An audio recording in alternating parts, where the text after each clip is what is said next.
चलिए अब रुक करते हैं न्यूज ब्लास्ट खबरों की ओर। भाजपा चुनाव घोषणा समिति का ऐलान, राजनाथ सिंह होंगे मैनिफेस्टो कमेटी के अध्यक्ष। निर्मला सीतारमण मैनिफेस्टो कमेटी के संयोजक होंगी। पीयूष गोयल कमेटी के सह संयोजक होंगे। भूपेंद्र यादव, अर्जुन मेघवाल और वसुंधरा राजे कमेटी में शामिल होंगे। भाजपा अध्यक्ष जेपी नड्डा ने कमेटी का गठन किया है। कमेटी में 27 नेताओं को शामिल किया गया है। तो ये ऐलान किया गया है भाजपा चुनाव घोषणा समिति का।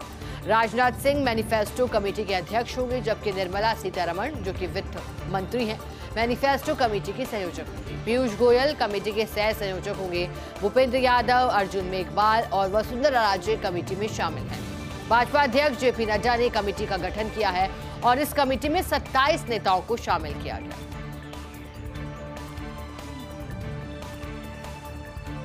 गृहमंत्री अमित शाह कल आएंगे राजस्थान दौरे पर। गृहमंत्री अमित शाह का सीकर में रोड शो होगा। कल शाम करीब 4 बजे सीकर में रोड शो करेंगे गृहमंत्री शाह। इससे पहले जयपुर में लोकसभा क्षेत्रों की कोर कमेटी की बैठकें लेंगे।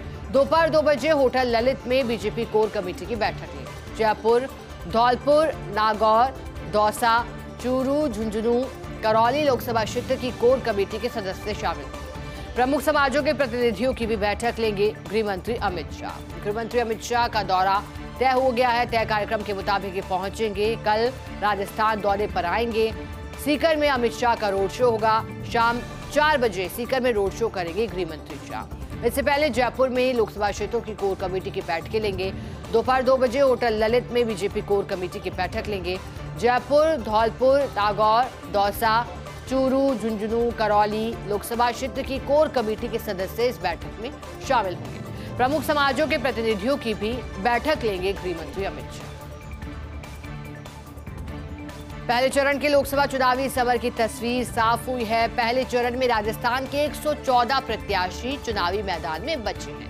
पहले चरण के मतदान के लिए नाम वापसी का आज अंतिम दिन था और प्रदेश भर में 124 में से 10 उम्मीदवारों ने नाम वापस लिए। इनमें चूरू, जयपुर, अलवर और नागौर में एक एक प्रत्याशी ने नाम वापस लिया है। वहीं सीकर, जयपुर ग्रामीण और दौसा में 2-2 प्रत्याशियों ने नाम वापस लिए हैं। चूरू से निर्दलीय बंशीलाल, जयपुर से निर्दलीय राव अवतार सांवरिया, अलवर से निर्दलीय महेंद्र कुमार और नागौर से निर्दलीय भंवर सिंह ने नाम वापस लिया है।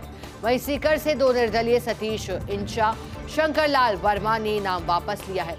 जयपुर ग्रामीण से राजस्थान राज पार्टी से दुलीचंद सैनी और निर्दलीय प्रेम मीणा, दौसा से 2 निर्दलीयों कैलाश चंद मीणा और नरेश मीणा ने नाम वापस लिया है। तो आज पहले चरण के मतदान का आज नाम वापसी का अंतिम दिन था और ऐसे में चुनावी समर की तस्वीर साफ हुई है पहले चरण के लोकसभा चुनाव की। पहले चरण में राजस्थान के अब 114 प्रत्याशी मैदान में बचे हैं। पहले चरण के मतदान के लिए नाम वापसी का आज अंतिम दिन था। प्रदेश भर से 124 में से 10 उम्मीदवारों ने नाम वापस लिए।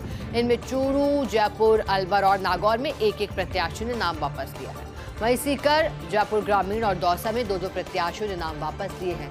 चूरू से निर्दलीय बंशीलाल, जयपुर से निर्दलीय राव अवतार सांवरिया, अलवर से निर्दलीय महेंद्र कुमार और नागौर से निर्दलीय भंवर सिंह ने नाम वापस लिया है। वहीं सीकर से 2 निर्दलीय सतीश इंचा, शंकरलाल शर्मा ने नाम वापस लिया है।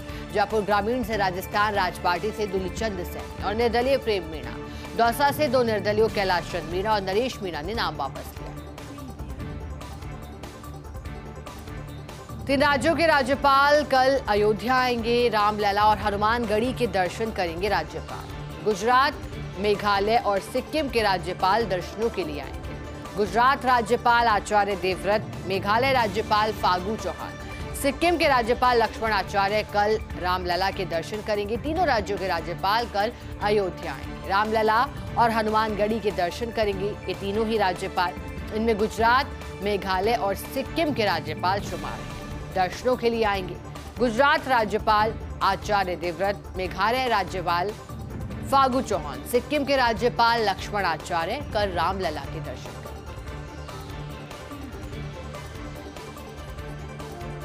जयपुर के सिविल लाइन्स आरओबी से जुड़ी बड़ी खबर आपको देंगे। रेलवे लाइन के दोनों तरफ निर्माण की स्वीकृति मिली है। रेलवे की ओर से जेडीए को स्वीकृति दी गई है। रेलवे ने जेडीए की ओर से भेजे डिजाइन को मंजूरी दी है। अब जेडीए जल्द रेलवे लाइन के दोनों तरफ काम शुरू करेगा। लाइन के दोनों तरफ पाइलिंग का शुरू होगा काम। इससे पहले हाइट बैरियर को हटाया जाएगा। रेलवे की स्वीकृति नहीं मिलने से अटका हुआ था ये काम। पिछले 6 महीने से अटका हुआ था पाइलिंग का काम। अब 11 अगस्त 2024 से प्रोजेक्ट पूरा करने की डेडलाइन और उसी लिहाज से देखिएगा स्वीकृति भी मिल गई है। जयपुर के सिविल लाइंस आरओबी से जुड़ी एक खबर है। रेलवे लाइन के दोनों तरफ निर्माण को स्वीकृति मिली है। रेलवे की ओर से जेडीए को ये स्वीकृति दी गई है। रेलवे ने जेडीए की ओर से भेजे डिजाइन को मंजूरी दी है। अब जेडीए जल्द रेलवे लाइन के दोनों तरफ काम करना शुरू करेगा। लाइन के दोनों तरफ पाइलिंग का काम शुरू हो जाएगा। इससे पहले हाइट बैरियर को हटाया जाएगा। रेलवे की स्वीकृति नहीं मिलने से ये काम अटका हुआ था क्योंकि अनुमति लेना जरूरी था।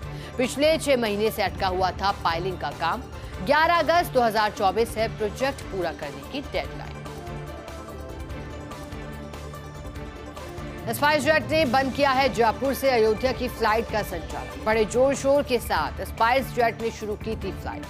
1 फरवरी से जयपुर से अयोध्या के लिए फ्लाइट शुरू की गई थी, लेकिन कुछ दिनों में अचानक बंद कर दिया गया इस फ्लाइट का संचालन। 28 फरवरी को अंतिम बार फ्लाइट हुई थी जयपुर से संचालित, लेकिन उसके बाद अब तक फ्लाइट का संचालन भी नहीं हो पाया। जयपुर से स्पाइसजेट की फ्लाइट SG 3421 जयपुर जाती थी।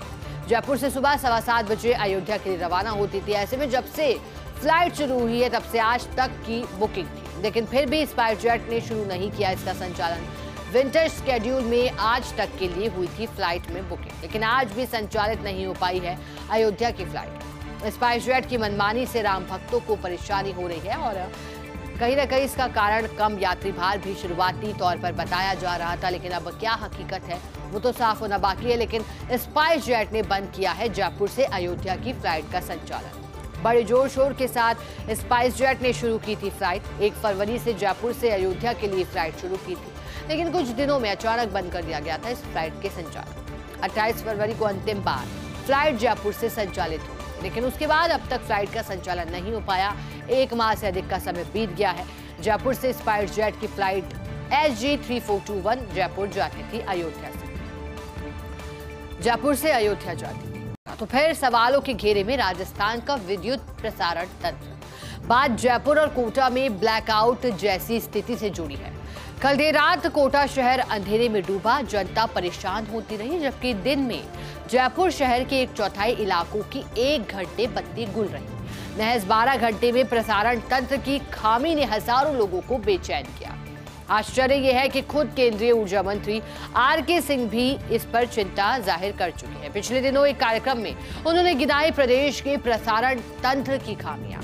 साथ ही अधिकारियों को इस मुद्दे पर विशेष ध्यान देने की जरूरत भी उन्होंने बताई। बावजूद इसके सिस्टम सुधार के बजाय ऊर्जा महकमे में तबादलों पर फोकस दिखा है। सबसे बड़ी चिंता यह है कि गर्मी की आहट से पहले ही हाँपने लगा है बिजली सिस्टम। ऐसे में सवाल यह है कि क्या ब्लैकआउट जैसी घटनाओं से सीख लेगा प्रबंधन? क्या ऊर्जा राज्य मंत्री हीरालाल नागर लेंगे इन घटनाओं को रोकने पर प्रसंज्ञान? और यही जानकारी मिल रही है कि ब्लैकआउट जैसी स्थिति दोबारा ना पनपे, इसको लेकर के चिंता भी बढ़ गई है।